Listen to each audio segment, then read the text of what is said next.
Mikhaila Peterson has posted videos and discussions about drugs, porn, weird diets, abortion, LGBTQ issues, lots of controversial topics. But there's only one topic that's starting to frighten her.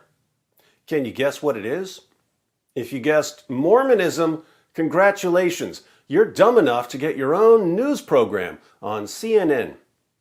After seeing endless comments from misunderstanders of the religion of peace supporting the attempted assassination of Salman Rushdie, Mikhaila tweeted, "TikTok after the attempted murder of Salman Rushdie. Insane. This is why Islam is the only topic I'm actually worried about discussing." That's the point of Islamic blasphemy laws, isn't it? If you brutally murder enough people for criticizing the most obvious false prophet in history, the people you haven't brutally murdered will be a bit reluctant to criticize the most obvious false prophet in history. And that's precisely why we have to continue exposing Muhammad. Keeping quiet about Islam after jihadis kill people for making fun of Islam encourages jihadis. It teaches them that violence is the way to get what they want. But there's an even deeper reason we can't keep quiet about Muhammad and the Quran. These blasphemy laws are grounded in hypocrisy, and we can't allow hypocrites to control us. Let me show you what I mean.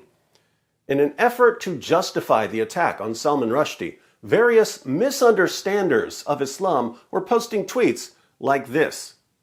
"Salman Rushdie stabbed. When you do blasphemy against the Holy Prophet, you will always face this threat, even after decades. This is one sensitive nerve of Muslims you should never poke.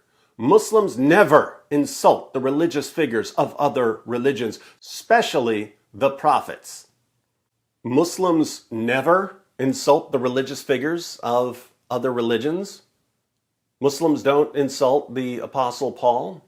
Muslims don't insult the Trinity? This is interesting because I can't spend 8 seconds online without having my religion insulted by Muslims. And yet, over and over again, I see Muslims, even very popular Muslims, insisting that it's wrong to criticize Muhammad because Muslims never, ever criticize other people's religious figures.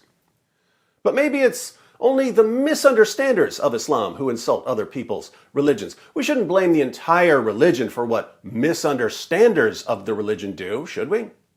Here's an idea. Let's go back to the first generation of Muslims and see how respectful they were when they talked about other people's religious figures. Obviously, since it's wicked and immoral to insult other people's religious beliefs, the Prophet Muhammad must have been extremely respectful in his interactions with the pagans of Mecca, right? The History of At-Tabari, Volume 6, page 93. The messenger of God, Muhammad, proclaimed God's message openly and declared Islam publicly to his fellow tribesmen. When he did so, they did not withdraw from him or reject him in any way, as far as I have heard, until he spoke of their gods and denounced them.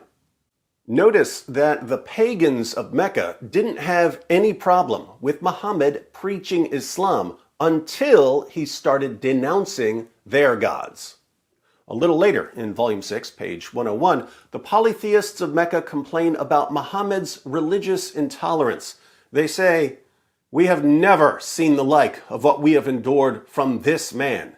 He has derided our traditional values, abused our forefathers, reviled our religion, caused division among us, and insulted our gods. We have endured a great deal from him."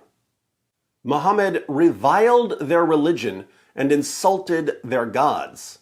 He reviled their religion and insulted their gods. But what do our Muslim friends assure us that Muslims never do?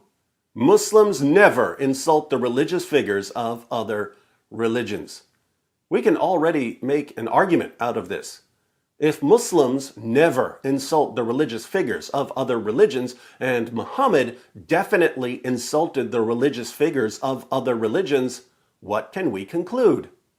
That Muhammad wasn't a Muslim. Great job, Zayed. Since Muhammad is the pattern of conduct in Islam, it should come as no surprise that his companions followed his example by insulting the religious figures of the polytheists. In the History of At-Tabari, Volume 8, page 76, one of the polytheists tells Muhammad that if he loses the fight against his own tribe, his followers will abandon him.